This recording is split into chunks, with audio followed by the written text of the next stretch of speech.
Hello and welcome back to the Roundup by News of the Week, the show where I, Jake Whitwell, summarise and explain the news, helping you to stay informed. What are we covering this week? Well, this week we're covering things like Britain's green energy push, the possibility of a reform deal with the Conservatives. There's also coverage of protests around the world, the Pope's funeral, and reaction to the Supreme Court ruling on the definition of a woman. Anyway, let's get on to the news. In news on policy change, ITV News noted that the PM has fast-tracked £300 million worth of funding for offshore wind farms. The PM has fast-tracked the money to come through Great British Energy at a security summit in London. He said it will create jobs and maintain the UK's energy security. He also called for international investment into Great British Energy, telling investors to come and build the clean energy future in Britain. This 300 million is a part of a wider 8.3 billion already designated for Great British Energy, although private investment is thought to be necessary in order to allow Great British Energy to achieve its goals. Also covering clean energy in a way, the Telegraph reported that Labour has eased planning rules for the construction of major infrastructure projects like wind farms or railways. We'll call this energy adjacent because it's more about planning reforms, but the housing minister of government is planning to scrap statutory requirements which currently force a 24-month period of consultation with local communities over the implementation of wind farms or other major infrastructure projects like that. The Minister Matthew Pennycock said that the government has concluded that these statutory required consultation periods, which aren't a part of other planning processes, are too slow and serves to deter improvements to the UK's infrastructure. The Housing Secretary Angela Rayner defended these reforms and said that the major infrastructure projects will still be driven through community engagement, but just in a way which will not compromise the projects themselves. The president of Strategic Infrastructure at the National Grid said that the reforms were welcomed the reforms, and said they will make consultation more effective and better targeted. The National Trust, however, said that they were concerned about the changes and that the removal of early consultation could impact the country economically and environmentally. ITV News noted that water bosses could be jailed over sewage spills now. The Water Special Measures Act of 2025 means water company bosses could face up to 2 years in prison if they cover up illegal sewage spills. The Environment Secretary Steve Reed has said there must be accountability to the water bosses for their wrongdoing.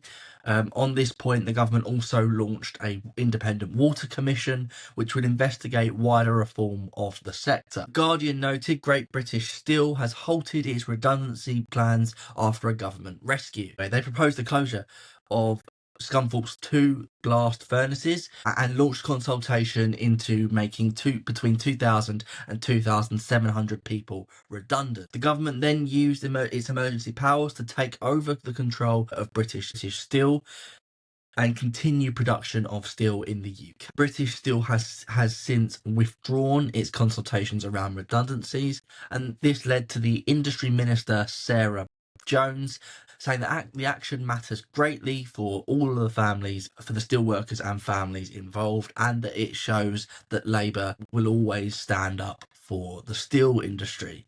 This news has been welcomed by unions and other groups alike, but there's still concern over the long-term future for the plants in the UK. In news on foreign policy then, The Guardian covered comments from the UK's chief negotiator with the EU, Nick Thomas Symonds, who said that the UK's dealings with the EU will not return to arguments of the past. Thomas Symonds said there will be a break from the arguments of the past and pledged that growth will be at the centre of negotiations with the EU. As Starmer met with EU Commission President Ursula von der Leyen in London this week, the pair agreed to aim for an improvement in relations which was as ambitious as possible. Number 10 said the PM believes a strengthened relationship with the EU could also help Labour deliver on their promises to working people of making them more secure and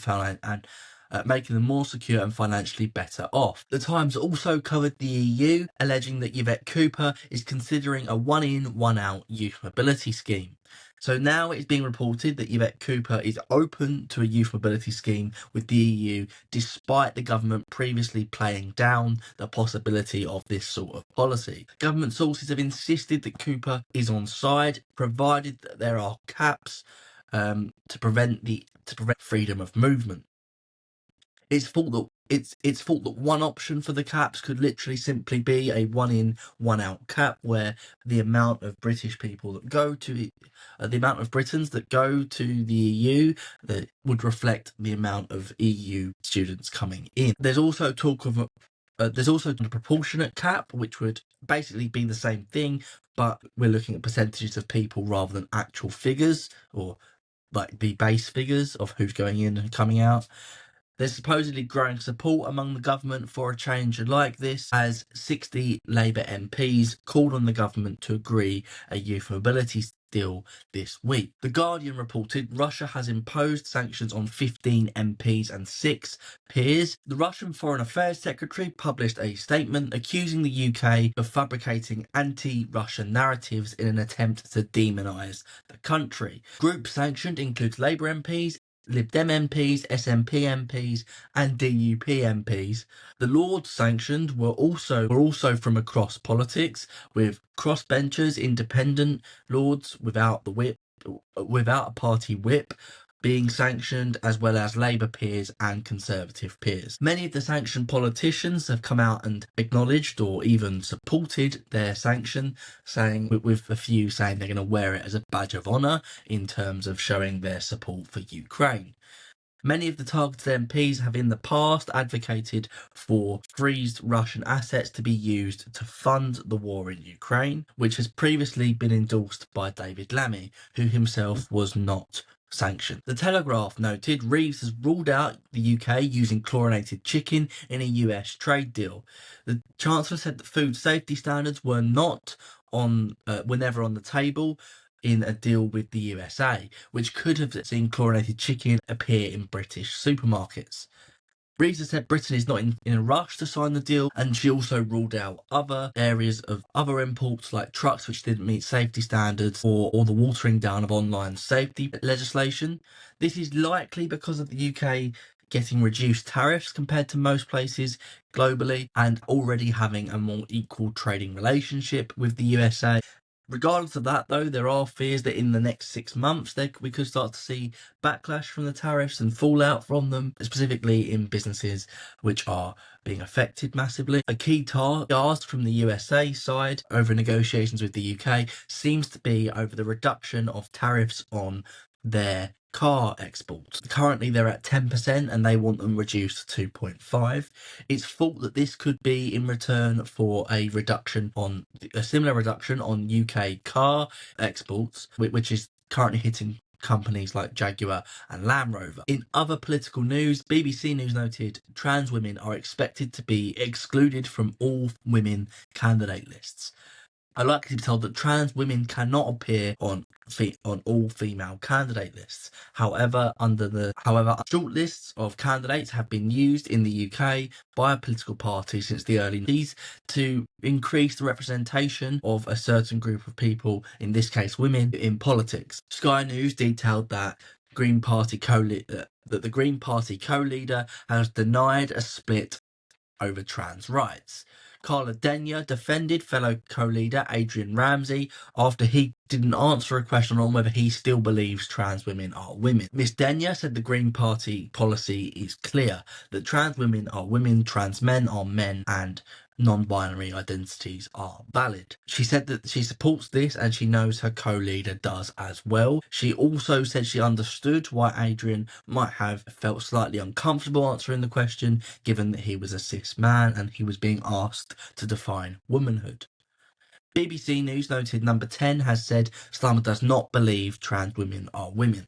Now this comes after successive years of Starmer being at the very least uncomfortable around the question. In the past, Starmer has said trans women are women. This week he said they're not, and he embraced the Supreme Court's decision, giving the country clarity. He also struggled around the issue other time. He's praised the Supreme Court's decision over it bringing clarity, so I hope it's also brought him clarity as well. The Independent detailed Kemi Badenoch has accused Starmer of not having any balls over this issue. In the face of apparent U-turns, like I just mentioned, Badenoch has labelled the PM a weather vane, which twists in the wind, and accused Starmer of having no balls over his position on the issue. Moving on from the coverage of trans rights issues then, The Guardian reported Robert Jenrick has ruled out a Tory pact with Reform UK. Jenrick has ruled out the pact with Reform UK, going further and saying that he wants to put Nigel Farage back into retirement. He also backed Badenoch, telling the press to give her a break. He praised her for doing a very good job in difficult circumstances and said that the pair were united around their mission to win back support of the people. Sky News also covered this issue, with Badenoch insisting that the Tories are not going to deal with Nigel Farage and Reform UK. She said there's not going to be a deal and that there's not going to be a pact. She said that what the party needs to do is ensure that voters have a credible Conservative offer. However, in another article by Sky News, Badenoch didn't rule out local coalitions with Reform UK, while she did again say people should read her lips that there will not be a coalition with Farage. She said that she didn't deny that deals could be struck on a local level. This is because on a local level, she said that deals have been struck with other parties, even Labour in the past, and that you have to do what's right for the local area. She seems to indicate would be a deal with Reform rather than there being no overall government in the area. The Telegraph reported the Tories are set to lose half their local council seats amid a surge for Reform UK in the polls. Analysis by polling expert Lord Hayward, who is also a Tory peer, said that the Conservatives would lose somewhere between 375 and 425 local council seats. This would mean a loss of between 475 and 525 seats from where they were 4 years ago. Many of these losses would go to Reform UK, who could win between 400 and 450 seats, which would give them a chance of returning the most councillors. In terms of Labour, they predicted that they will win 280 seats, meaning they could be very little change from their from what in 2021. The Greens are expected to win between 60 and 80 seats, which would result in them almost doubling their share since 2021. The Telegraph also noted that Reform is set to win 2 mayoral elections. Polling by YouGov has found Reform has a 15-point lead in North Lincolnshire and a 14-point lead in Hull and East Yorkshire. These elections would be the first of their kind, as they have mayoral elections have not been held in combined authorities in these combined authorities yet. In North Lincolnshire, Reform UK candidate Dame Angela Jenkins, who is a former Tory minister, has been projected to have 40% of the vote, while the Conservative candidate in second, Rob Waltham, is expected to win 21% of the vote. In Hull and East Yorkshire, there's a similar thing. The Reform UK candidate and former Olympic gold medalist Luke Campbell is on 35% of the vote and is easily ahead of Mike Ross, the Lib Dem candidate, who is on 21% of the vote. The Standard covered comments from the Lib Dems, who have advocated for the implementation of practical solutions to make rivers safer and cleaner.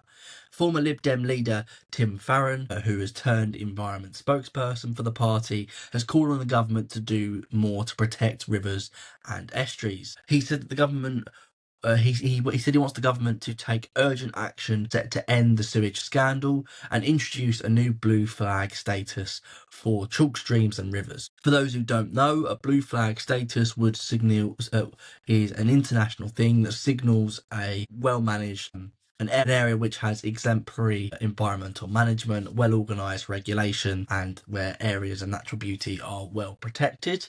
The Lib Dem praised the government's recent Water Act, but said that, but tabled a motion which would have seen it highlight the scandal of river pollution a bit more. In global news, then, there was a lot on Ukraine and peace talks, so we'll cover that first. The Telegraph noted Trump has blamed Zelensky for derailing peace talks.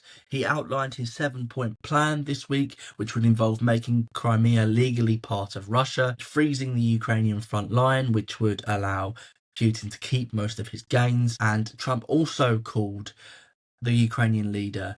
And Trump also said the Ukrainian leader was prolonging the killing. The US president said he can have peace now, or he can fight another 3 years and lose his whole country. He once again used his analogy of cards and said the man with no cards should finally get peace done. Reuters covered comments from the Ukraine foreign minister, who said after these talks that the Ukraine is committed to working alongside the USA. The Ukrainian foreign minister came out of the talks mentioned above and mentioned before, and said Ukraine wants to end the war more than anyone else in the world, and that it is committed to working together with the USA to achieve that goal. Trump, later on in the week, after this, the Times reported on comments with Trump calling Zelensky the key obstacle to the Ukraine peace deal. He said the deal was very close, but Zelensky was harming the negotiations and making inflammatory comments, echoing what we've already covered just before. Later on in the week, though, the Times reported Trump has changed his tune on Putin after an impromptu meeting with Zelensky at the Vatican. Trump said Putin doesn't want to stop the war in Ukraine. He said that, and this was echoed by the White House, by the White House communications director, who said that the pair had a very productive conversation.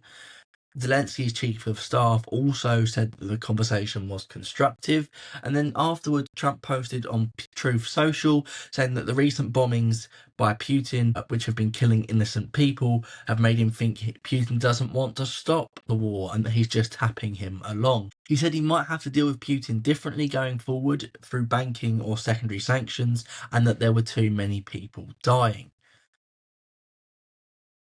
Away from news on peace talks then, the Telegraph reported a huge explosion has destroyed an ammunitions dump outside of Moscow. Powerful explosions destroyed one of Russia's largest weapon arsenals and triggered a huge blaze as well as a mushroom cloud. This prompted local authorities to declare a state of emergency, and while it's unclear what caused the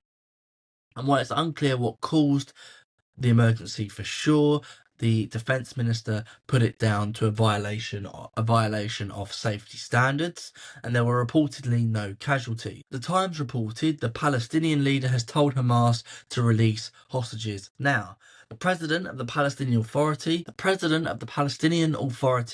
Abbas, which partially controls Palestinian territory, called Hamas sons of dogs and told them to hand over what you have to relieve us of this, likely referring to the Israeli conflict in Gaza. He went on further, saying that Hamas has given the criminal occupation, again likely referring to Israel, excuses to commit its atrocities in the Gaza Strip. The Palestinian Authority, which has been criticised for corruption and weakness, only partially controls Palestine at the moment after Hamas took greater control in 2007. It has been further criticised by Hamas after making these statements. It said Abbas has repeatedly and suspiciously laid the blame for the crimes of occupation at its ongoing aggression at our people.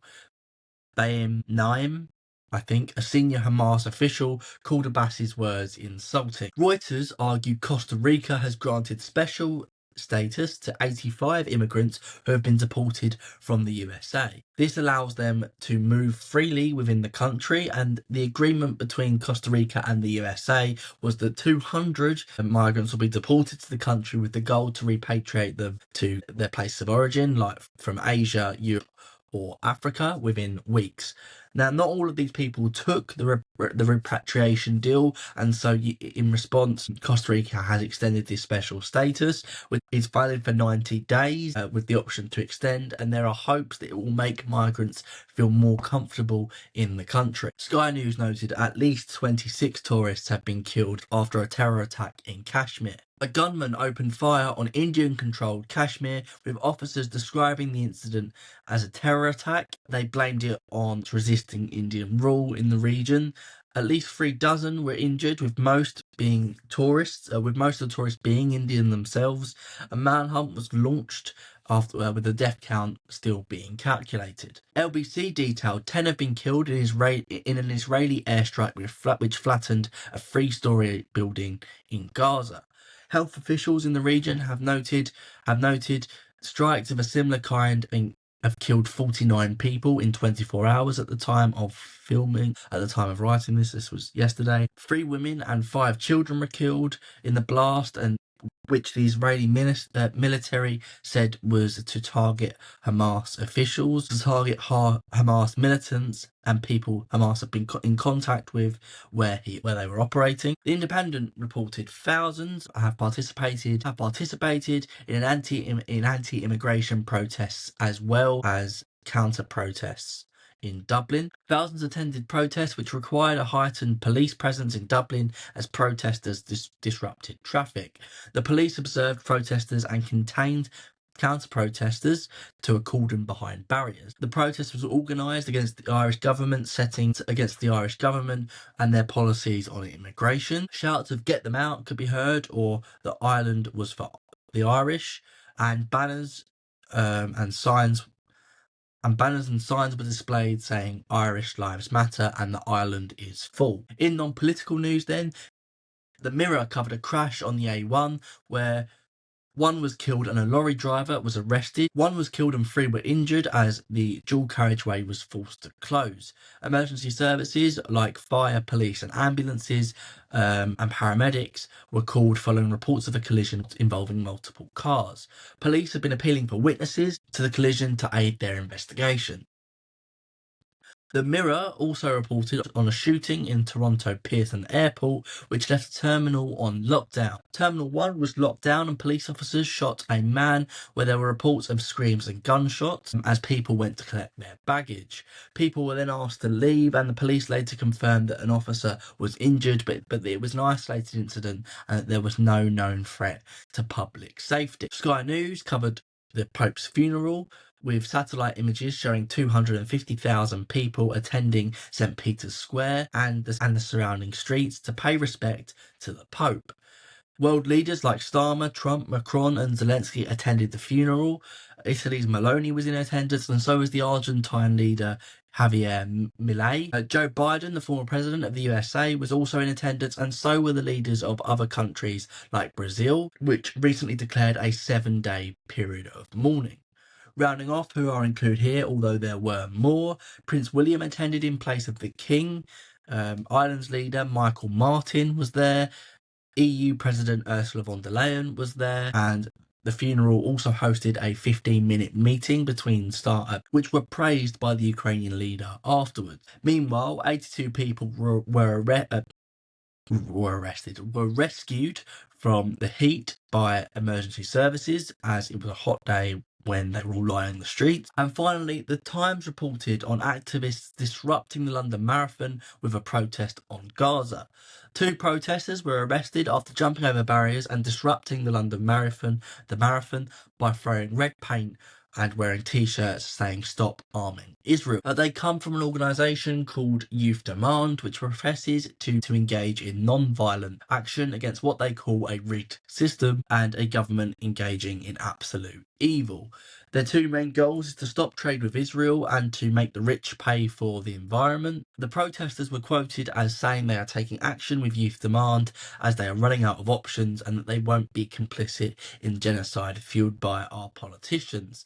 Anyway, that concludes the news I got this week. So thank you very much for listening and supporting this podcast. If you liked it, please consider commenting and liking this video and following me wherever you're watching this. If you thought that there was anything missing this week or that you'd have anything to say, please feel free to put it in the comments below and I will respond as and when I see it. Thank you very much. I'll see you next week for next week's episode of The Roundup. Bye.